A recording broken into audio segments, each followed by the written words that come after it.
Detik-detik pengemudi Fortuner ancam taksi online pakai airsoft gun hingga samurai.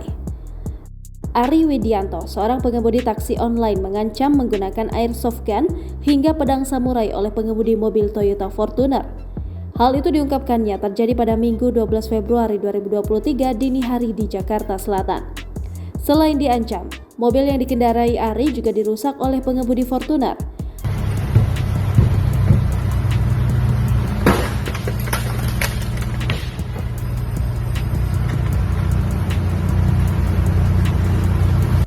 Ari menyebut kejadian itu bermula saat dia sedang membawa penumpang keluar dari gedung Office 8, Jalan Senopati, Senayan, Jakarta Selatan sekitar pukul 2.00 waktu Indonesia Barat.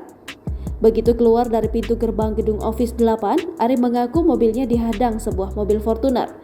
Karena mobilnya dihadang, Ari menyalakan lampu jauh alias lampu dim ke arah mobil Fortuner tersebut. Saat menyalakan lampu dim kedua, sang pengendara Fortuner masih belum melajukan kendaraannya. Namun, usai menyalakan lampu dim keempat, pengendara Fortuner itu baru memberikan jalan. Ari mengaku saat itu pengemudi Fortuner tersebut mengeluarkan kata-kata kasar kepada dirinya.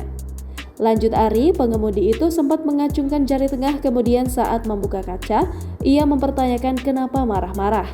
Saat itu sang pengemudi Fortuner justru berlagak di hadapan Ari dengan balik bertanya. Menurut Ari, pengemudi itu juga sempat berteriak dan mengancam dirinya. Ari lantas meninggalkan lokasi tersebut ke arah Mampang, Jakarta Selatan. Sementara itu, pengemudi Fortuner pergi ke arah Antasari, Jakarta Selatan. Tak berselang lama, masih di Jalan Senopati, pengemudi Fortuner itu menghampiri Ari. Mobilnya kembali dihadang oleh pengemudi Fortuner tersebut. Saat itu, pengemudi Fortuner turun dari kendaraannya sembari membawa airsoft gun. Menggunakan senjata tersebut, pengemudi Fortuner memukul kaca mobil Ari di bagian kanan dan kiri.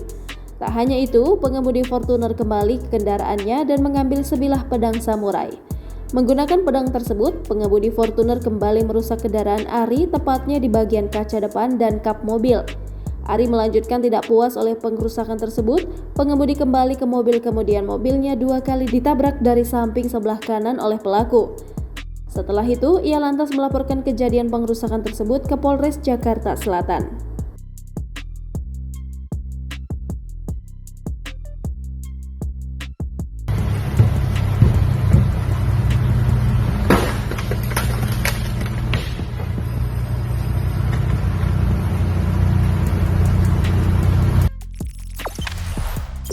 Jangan lupa subscribe, share, komen, dan like ya.